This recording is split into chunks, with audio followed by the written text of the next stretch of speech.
နေ့စဉ်ကိုနဲ့အတူရှိနေတဲ့အိမ်လေးတွေကကိုယ့်အကြိုက်နဲ့ကိုက်ညီဖို့လိုအပ်ပါတယ်။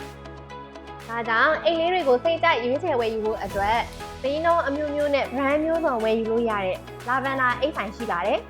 ။ Lavender အိတ်ဆိုင်ကြီးကတော့မန္တလေးမြို့မှာဆိုရင်ဆိုင်ခွဲကြီးနှစ်ဆိုင်ဖွင့်လှစ်ထားပြီး quality ကောင်းတဲ့ပစ္စည်းတွေကိုဈေးနှုန်းမှန်မှန်ကန်ကန်နဲ့ရောင်းချပေးနေရပဲဖြစ်ပါတယ်။ဆိုင်လိပ်စာလေးကတော့35လမ်း9600မှာတစ်ဆိုင်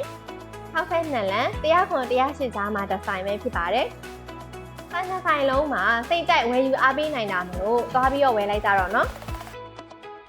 Lavender အိတ်ဆိုင်ကတော့ဆိုင်နှစ်ဆိုင်လုံးကိုကျမတို့ ID Star ရဲ့ EBS Enterprise Software တစ်ခုတည်းနဲ့ထိချုပ်ထားတာပဲဖြစ်ပါတယ်။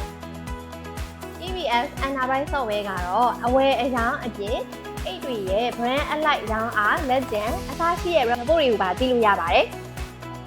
Lavender အိတ်ဆိုင်လိုမျိုး EBS Enterprise Software သုံးချင်နေဆိုရင်တော့ရန်ကုန်3998115336မန္တလေး3990991691 3990991692ပြည်ဦးလေ3998888333တို့ကိုဆက်သွယ်ပြီးတော့သုံးသပ်မေးမြန်းနိုင်ပါတယ်ရှင်။